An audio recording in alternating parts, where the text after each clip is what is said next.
القرآن مفتاح الباب السعيد. القرآن حبل النجاة الوحيد. القرآن مفتاح الباب السعيد. القرآن حبل النجاة الوحيد. لا تتركوه أو تهجروه ينساكم ربي إذا أنتم نسيتوه. Ustadz Said Makhtum Al-Hafiz. Beliau adalah seorang hafizul Quran, pengajar Al-Quran, penulis buku-buku Islam, sekaligus penemu konsep menghafal Al-Quran khusus untuk anak-anak. Karya terbaru dari beliau adalah buku berjudul Jadi Hafiz Sebelum Balik. Buku ini terinspirasi dari ulama zaman dahulu yang rata-rata sudah hafiz sebelum balik. Para ulama dahulu menjadikan hafalan Quran sebagai pondasi utama dalam belajar Islam. Mari kita simak wawancara eksklusif penerbit Jaduna dengan beliau.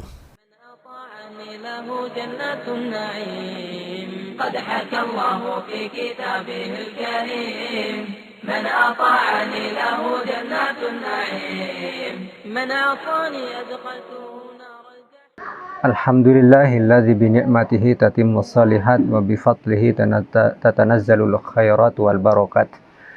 Latar belakang pendidikan SD di kampung halaman yaitu SDN Tembayangan, kemudian SMP di pesantren Raudatul Muhibbin di Pulau Kangean. Setelah itu lanjut atau mengembara ke Pulau Jawa, tepatnya di pesantren Islam Baitul Amin Jombang. Nah, setelah itu kemudian masih meneruskan ikut program-program tahfidz dan menyelesaikan di beberapa lembaga. Nah, kemudian saat ini masih meneruskan sekolah yaitu di Pasca Sarjana Universitas Muhammadiyah Ponorogo. Adapun aktivitas alhamdulillah diamanahi sebagai pengasuh di pesantren tahfidz Alam Quran Ponorogo ini.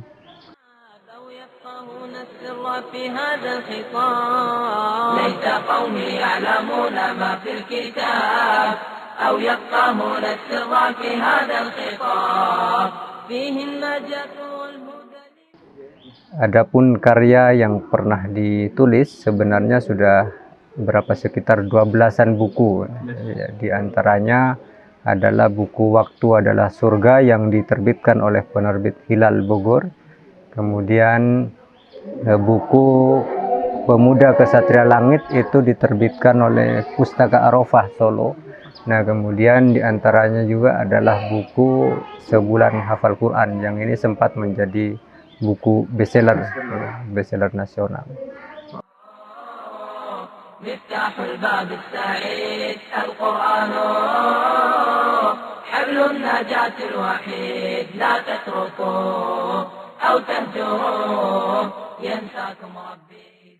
Iya, buku Jadi Hafidz Sebelum Balik ini adalah saya terinspirasi dari ulama-ulama terdahulu ya, seperti Imam Syafi'i, Imam Hanafi, kemudian Ibnu Hajar Al-Asqalani, kemudian Imam Nawawi, Imam Asyuti, dan beberapa ulama-ulama besar di masa lampau yang sampai hari ini karyanya masih kita pelajari. Ternyata mereka mengawali pendidikannya itu dengan menghafal Quran.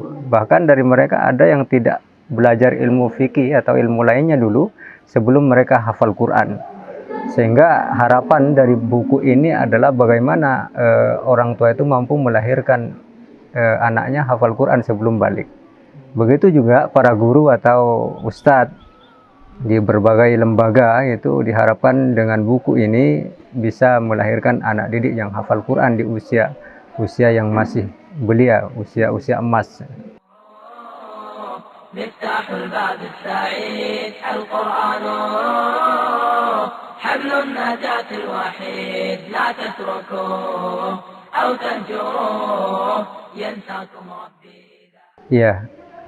Ya, saya tidak mengatakan buku ini sempurna, tentunya masih ada kekurangan. Tapi insya Allah buku ini melengkapi buku-buku yang serupa. Ya, karena saya lebih mendorong bagaimana pembaca ini Setelah baca buku ini yang awalnya tahu menjadi tahu. Nah, kemudian setelah tahu untuk berani memulai, sekalipun misalnya orang tua itu tidak ada basic, tidak hafal Quran, tapi harapan kita dari buku ini mereka tercerahkan. Orang-orang terdahulu saja mampu melahirkan anak-anaknya hafal Quran. Sekalipun dari mereka ada yang belum hafal Quran. Itu harapan kita.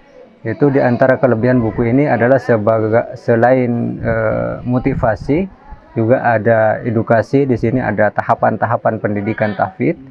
Nah, kemudian inspirasi dari ulama-ulama terdahulu, sehingga kita dalam buku ini juga saya cantumkan adalah ibu-ibu dari mereka yang sudah punya anak hafal Quran sebelum balik.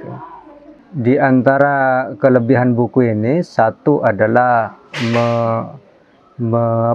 mendorong orang tua untuk memantaskan diri menjadi bapak atau ibu yang siap memiliki anak yang hafal Quran. Itu yang pertama. Yang kedua adalah di sini ada edukasi atau metode pendidikan yang kita muat, yaitu dengan metode tadrijian tadi. Itu pendidikan tahfidz sesuai dengan kemampuan dan perkembangan usia. Nah, yang ketiga di sini juga kita muat kisah-kisah orang tua yang mampu melahirkan anak-anaknya hafal Quran. Dan yang keempat adalah keistimewaan dari mereka yang hafal Quran di usia dini.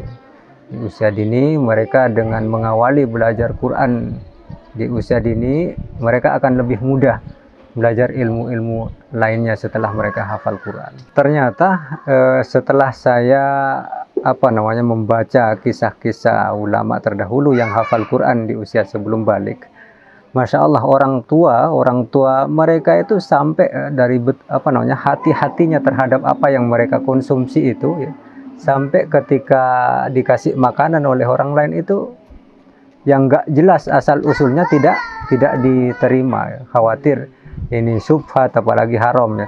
Ternyata begitu ibu atau orang tua terdahulu itu menjaga anaknya dari makanan-makanan yang syubhat. Dan ini juga yang harus kita jaga barangkali sebagai orang tua, ya, untuk menjaga hafalan anak-anak kita. ليت قومي يعلمون ما في الكتاب أو يفقهون السر في هذا الخطاب ليت قومي يعلمون ما في الكتاب. Ya, metode tadrijian ini dinamakan tadrijian karena memang bertahap. Jadi metode ini adalah diterapkan sesuai dengan usia dan kemampuan anak. Ya, mulai dari usia 0 sampai 2 tahun, mulai dari 2 tahun sampai 5 atau sampai 3, itu diterapkan sesuai dengan kemampuan anak. Nah, kemudian nanti ada juga dari 6 itu sampai 9 tahun, dari 9 sampai balik sekitar usia 12 tahun. Nah, kemudian metode ini sebenarnya sudah sudah sering saya terapkan di sini, baik kepada anak-anak yang di lembaga, kemudian anak sendiri, anak kandung juga sedang pakai ini, metode tadrijian, yaitu menghafal sesuai dengan kemampuan anak dan perkembangan usia mereka. Amma yatasaalun 'anil nabail 'azim alladzi hum fihi mukhtalifun. Kala saya'lamun, summa kala saya'lamun. واقرأ بالقارعة وارفع النداء رتل يوسف ومريم والنساء اقرأ بالقارعة وارفع النداء. Iya, untuk anak usia 2 tahun ini masuk pada tahapan tadrijian pertama, yaitu menggunakan masih perkata, ya. Jadi mentalkinnya itu perkata. Misalnya kita terapkan pada surat An-Nas. Jadi hari pertama kul dulu. Kul, ya kul, pagi, siang, sore kul dulu. Pagi, siang, sore kul, hari Seninnya. Iya, ditalkin. kul dulu. Nah, kemudian hari Selasa misalnya a'udzu. A'udzu.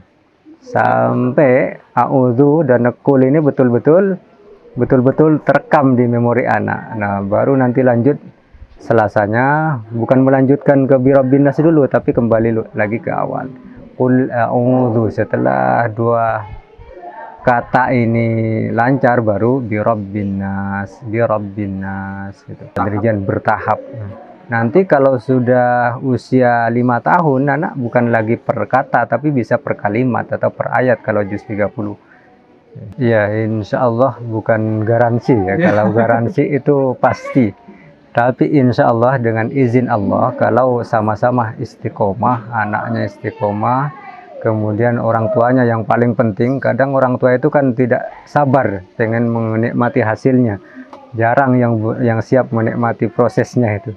Nah, insya Allah bahkan ya, kita targetnya di usia 12 tahun anak, kalau mengikuti konsep ini, 12 tahun sudah hafal 30 juz. Tapi ketika di usia 5 tahun itu anak bisa ditata dengan baik, itu bisa dipercepat. Apalagi nanti usia 9 tahun sesuai dengan yang ada di buku, itu sudah anak bisa ditarget 1 halaman. Artinya usia 10 sudah bisa selesai 30 juz. Ya, walaupun di buku ini kita konsep usia 12 tahun selesai. Tapi insya Allah kalau dari awal sudah konsisten, insya Allah bisa selesai di usia 10 tahun. Yang pertama, anak ini harus dibangun dulu kecintaannya terhadap Quran dulu. Jadi kita tidak bisa memasang target dulu sebelum anak ini cinta pada Quran. Target terbesarnya cinta pada Quran duluan.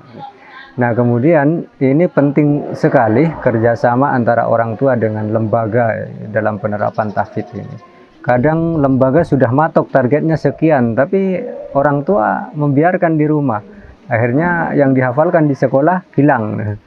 Nah, begitu juga kadang orang tua sudah berjuang dengan sungguh-sungguh mengajari anaknya hafalan, tapi ternyata di lembaga nggak ada program tahfidz. Akhirnya ya setelah nyampe sekolah hilang hafalannya. Maka penting bagi orang tua untuk bersinergi atau partner lah dengan lembaga untuk mengadakan program-program tahfidz, dan itu sebaiknya disepakati antara lembaga dengan orang tua. Syukur-syukur nanti bisa diterapkan di lingkungan juga, ya, diterapkan di lingkungan karena ini mempengaruhi juga terhadap perkembangan hafalan anak. Kadang di sekolah hafalannya sudah jalan, di rumah hafalan sudah jalan. Setelah anak hidup di lingkungan yang nggak ada aroma Qur'annya, akhirnya hafalan hilang.